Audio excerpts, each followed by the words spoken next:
চারিদিকে বন্যার পরিস্থিতি খুব খারাপ। আশা করছি খুব তাড়াতাড়ি সবকিছু ঠিক হয়ে যাবে। আজকে হঠাৎ বন্ধু ইউসুফকে নিয়ে সাগরিকা হয়ে পতেঙ্গার উদ্দেশ্যে বের হলাম, পরিস্থিতি কেমন একটু দেখার জন্য। রাস্তায় মোটামুটি ভালোই গাড়ি আছে, সামনে কেমন আছে এখনো বুঝতে পারছি না।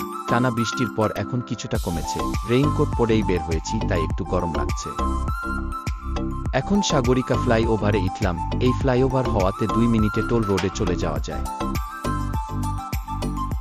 হঠাৎ রং সাইডে গাড়ি, মনে হচ্ছে সামনে রাস্তা বন্ধ আছে। এর আগেও এখানে রাস্তা বন্ধ ছিল কিছুদিন। এমনও হতে পারে সামনের গোল চত্বরে পানি জমেছে, কারণ ওই জায়গাটা কিছুটা নিচু, বৃষ্টি বেশি হলে পানি জমে যায়। ভিডিওর স্পিড দেখে কেউ মনে করবেন না যে আমরা ওভার স্পিড করছি বৃষ্টি ভেজা রাস্তায়। আসলে ভিডিওর স্পিড একটু বাড়িয়ে দিয়েছি।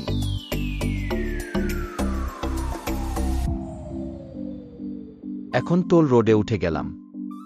ইউসুফকে সামনে যেতে বললাম। একটু আগে আমরা থেমেছিলাম সাগরিকার ওই গোল চত্বরে, ওখানে প্রচুর পানি জমেছিল। আর আমরা সিদ্ধান্ত নিলাম যদি ইলিশ পাই অল্প করে কিনে নিব, যদিও মাছ কেনার জন্য প্রিপারেশন নাই। দেখা যাক, সামনে যাই, সাথেই থাকুন। মাছের ঘাটে গিয়ে থামছি।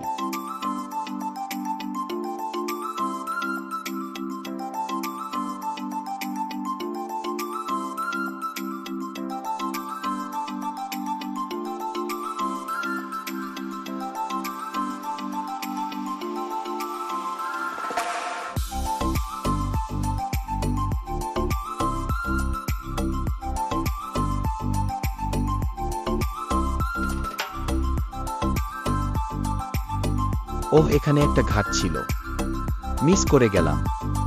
এই রাস্তায় ইউ টার্ন একদমই কম। দেখি সামনে আরো আছে, একটা জায়গায় থামব। এবার ইউসুফকে ওভারটেক করে সামনে আসলাম, কেননা আমাদের কথা ছিল পতেঙ্গা যাব।